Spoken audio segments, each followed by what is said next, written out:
Bonjour à toutes et à tous, bienvenue sur chez les Fadas du sport. On reprend donc les vidéos après 5 jours d'arrêt.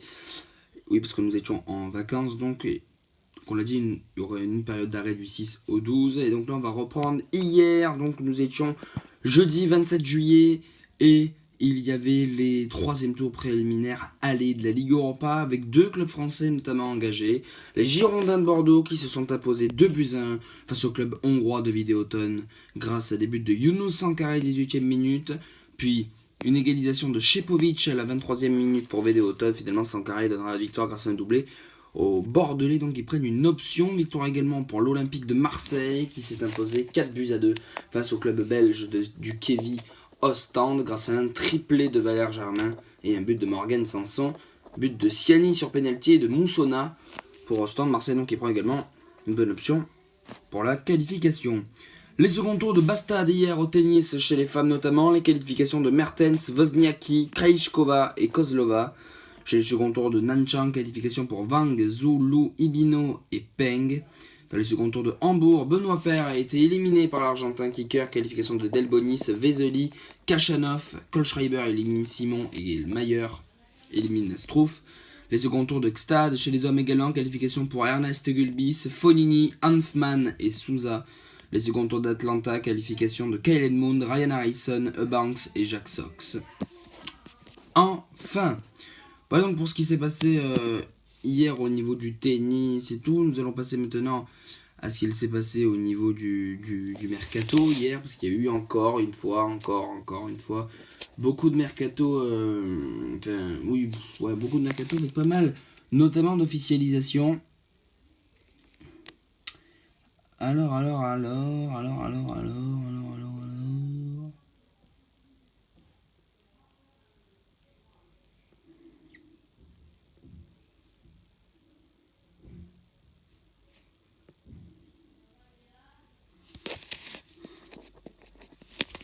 On va voir un petit peu si on a là. Je cherche. C'est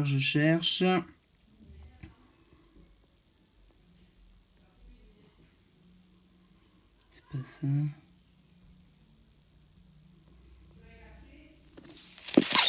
Alors, brièvement, on va vous les faire un petit peu ce qu'il s'est passé. Donc, l'OM qui a trouvé un accord avec la mairie de Marseille pour le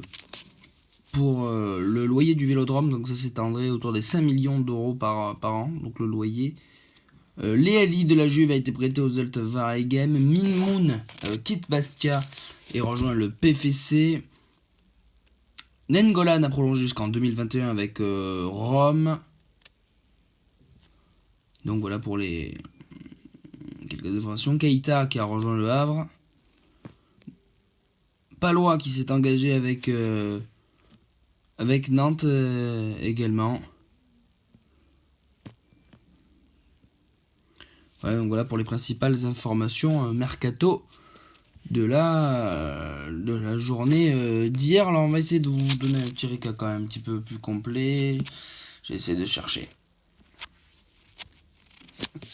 Alors je vais voir s'il y en a un du mercato un peu plus complet d'hier. Donc bon, voilà, donc une petite musique sympathique. Allez, voilà, c'est super. Voilà donc pour ce qui s'est passé hier. Aujourd'hui, grand événement vu qu'il y a la reprise de la Ligue 2 aujourd'hui. Donc Tours qui recevra le Havre. Le Gazélec Ajaccio se déplacera sur la pelouse de Valenciennes. Paris Football Club, donc, et on le rappelle, monte en Ligue 2 vu que Bastia a été rétrogradé en National 1. Sochaux face à Bourg-en-Bresse, Orléans, Nancy, Brest, Châteauroux, Nîmes, Reims et Niort AC Ajaccio. Et puis également les premiers tours du championnat belge qui commencent avec Anderlecht qui se déplacera sur la pelouse du Royal Antwerp à 20h30. Aujourd'hui, n'hésitez pas à les quarts de finale de Bastad avec notamment Caroline Garcia en lice face à la Tchèque Borja Krejcikova. Il y a également, je vais voir s'il y a d'autres Français, alors quelque chose d'assez incroyable, 4 Argentins dans 4 quarts de finale différents. Delbonis, Mayer, Kicker et Schwartzmann au quart de finale de Hambourg. Pas mal du tout, les quarts de finale de Gstad. Pas de Français non plus, et Atlanta non plus. Donc Garcia, dernière chance française de la semaine. Alors on va vous donner quand même quelques informations qui s'est passé cette semaine vu qu'on n'était pas là. Mercredi, il y a eu les 3e tours préliminaires allés de la Ligue des Champions et Nice a été, le tenu en échec sur sa pelouse face à l'Ajax Amsterdam, 1 but partout. Mario Balotelli avait ouvert le score à la demi-heure de jeu avant que Van de Beek égalise pour l'Ajax Amsterdam. Il y avait également la 3e journée du groupe C de l'Euro féminin avec la France qui a fait un partout face à la Suisse après un but de Tchorno Gorcevic pour les Suissesses. C'est Camille Abidi qui a donné l'égalisation à la France et qui permet aux Françaises de se qualifier pour les quarts de finale de cet Euro féminin. Si on revient sur ce qui s'est passé mardi, il y avait essentiellement du tennis. Et pour lundi, il y a eu la seconde journée du championnat russe lundi avec la victoire de l'Arsenal Toula 1-0 face au SKA Karabovsk et les matchs amicaux notamment avec l'Inter qui a battu Lyon 1-0 grâce à un but de Stefan Jovetic, 75e minute de jeu pour l'Inter. Donc voilà, ça pour ce qui s'est passé lundi avec encore du tennis. Dimanche, il y a eu la première journée de championnat suisse avec le Sion qui a battu Thun 1-0, Lucerne qui a battu Lugano 1-0 et Zurich, le FC Zurich qui remonte en D1 qui a battu le Grasshopper de Zurich, donc derby, victoire 2-0 du FC Zurich grâce à un doublé de Douamena. Zurich est donc leader provisoire du championnat et donc leader du championnat suisse, tout comme les Young Boys Bern, Lucerne et Sion qui ont tous deux pris 3 points. Il y avait également la suite du championnat de Russie avec le Spartak Moscou qui a fait un 0-0 à Ufa. L'Ural Ekaterinbourg s'impose 1-0 sur la pelouse du Dynamo Moscou. Et enfin, l'Akhmat Grozny s'impose 1-0 sur la pelouse du Rostov. Alors on rappelle que Grozny a changé de nom, ce n'est plus le Terek, mais Akhmat. Donc au niveau de la Russie, donc pas mal également de winner avec 3 leaders qui ont le même nombre de points, le même nombre de goal average. Le FC Krasnodar, le Lokomotiv Moscou et le Zénith Saint-Pétersbourg qui sont donc les 3 leaders de Russie au terme de 2 journées. Le SKA Karabovsk qui a été un club promu et Lanterne Rouge, et le deuxième club promu qui était Tosno est également Lanterne Rouge, donc Tosno et Karabovsk dernier. Krasnodar, le Lokomotiv Moscou et le Zénith Saint-Pétersbourg donc sont eux encore leaders. Il y avait également la dernière étape du Tour de France, c'est dimanche dernier, l'étape entre Montguéron et Paris, une étape qui a été remportée par Groenewegen, le coureur hollandais, donc Froome qui remporte le Tour de France 2017. Encore une victoire pour le Britannique et Chris Froome.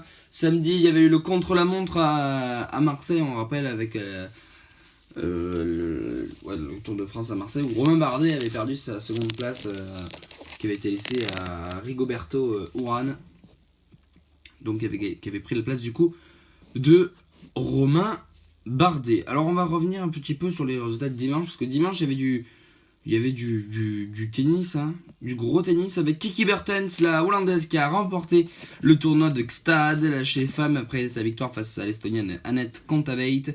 Victoire également de Begu, la roumaine, qui l'emporte en finale de Bucarest. Pour la finale de Bastad, c'est David Ferrer qui a remporté le tournoi de Bastad. John Isner remporte le tournoi de Newport. Rublev, le tournoi de Umag chez les hommes. Voilà pour les principaux résultats. Samedi 22, il y avait le deuxième match de l'Euro féminin avec la France qui a fait également un match nul face à l'Autriche, 1 but partout. Donc on le disait, à l'Autriche. Il y avait la première journée du championnat suisse qui avait commencé, donc 3 partons entre Lausanne Sport et Saint-Gall. Et puis une information quand même assez importante, Bâle, vous vous rappelez, ça faisait 3 saisons d'affilée qui commençaient en étant invaincus jusqu'à la 18e journée aux alentours.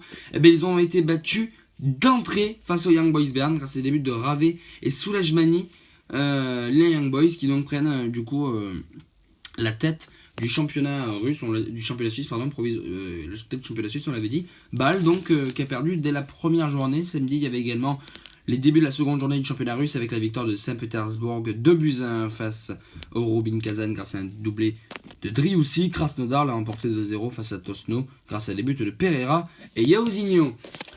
Voilà, et samedi, voilà, donc le contre-la-montre à Marseille, donc on l'a dit, contre-la-montre à Marseille, avec donc Romain Bardet qui a perdu quelques points très précieux dans la course au titre. Merci de nous avoir suivis. Alors, avant de se quitter, on va quand même se donner le programme de demain, parce que demain, il y a quand même un programme assez important, demain. Alors demain, programme assez important. On va voir ce qui va se passer. Une information de transfert, Arsenal qui aurait formulé une offre de 50 millions d'euros pour Thomas Lemar, ça c'est à dire. Demain, donc on sera samedi 29 juillet, il y aura le trophée des champions entre Monaco et le Paris Saint-Germain. Il y aura la suite de la première journée de Ligue 2 entre le FC Lorient et Quevilly-Rouen. Il y aura donc la première de Michael Landreau. Il y aura la suite de la première journée du championnat de Belgique avec notamment Bruges qui ira du côté de Lokeren, Waregem ira du côté de Eupen, Beveren ira du côté de Genk et Courtrai du côté de Charleroi. La suite du championnat suisse avec la deuxième journée, les Young Boys Bern qui iront du côté de Grasshopper Zurich et Lugano qui recevra Saint-Gall. Et puis la troisième journée du championnat russe entre l'Ural, l'Ekaterinbourg qui recevra Ufa, le CSKA Moscou recevra le SKA Karabovsk, le Rubin Kazan recevra l'Arsenal Toula et le Dynamo Moscou ira à l'Akhmat Grozny.